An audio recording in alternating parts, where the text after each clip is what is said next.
Le GIEC, qui vient de terminer son grand rapport, est ici pour expliquer ce que son rapport contient, puisque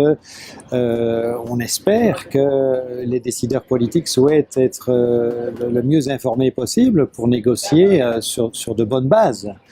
dans le but de protéger le climat, le système climatique que nous partageons avec tous les habitants de la Terre, et dans le but aussi de voir comment on peut s'adapter à la partie des changements climatiques qui est devenue malheureusement inévitable, mais aussi prévenir, empêcher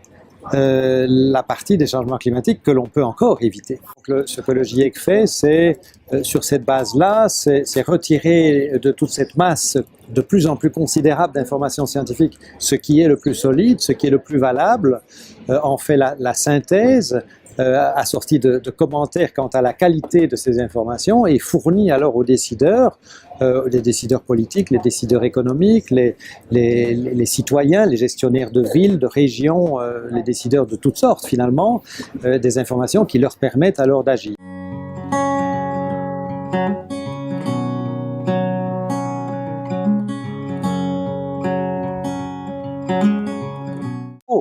Vraiment combiner des mesures d'adaptation qui permettent d'avoir des effets à relativement court terme et d'améliorer les conditions de vie à relativement court terme par rapport aux changements climatiques qui se produiront dans les quelques décennies qui viennent. Mais il faut accompagner cela d'une prévention de changements climatiques trop importants parce que l'adaptation a ses limites. Il y a de très nombreuses opportunités qui sont créatrices d'emplois, qui sont créatrices de possibilités de développement économique, tout en participant à la protection du climat, à l'adaptation par rapport à la partie des changements climatiques qu'on ne peut pas éviter, en créant des emplois, en améliorant les conditions de vie et dans certains cas en améliorant aussi l'accès à des ressources aussi essentielles pour les populations que l'énergie de base.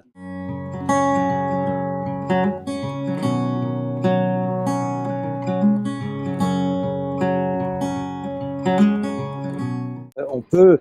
par exemple, accroître considérablement l'efficacité énergétique. On peut diminuer les gaspillages d'énergie qui sont gigantesques.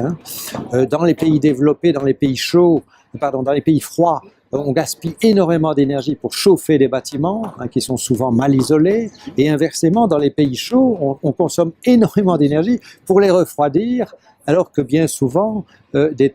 techniques de construction de bâtiments permettraient de diminuer fortement le besoin de conditionnement d'air, etc., en améliorant la ventilation, en utilisant parfois d'ailleurs des technologies traditionnelles qui sont parfois un petit peu oubliées.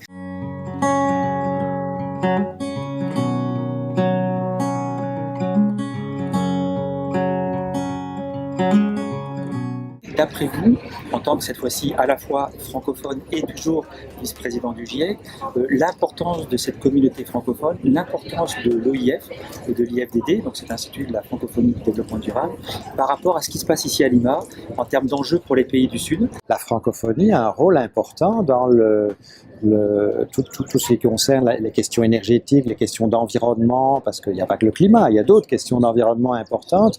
Ça nous permet de nous comprendre facilement, de mieux apprécier les raisons pour lesquelles il y a parfois des divergences de point de vue, des désaccords qui sont souvent passagers. Et je crois qu'avoir une langue en commun, c'est très important. Donc je crois qu'avoir une organisation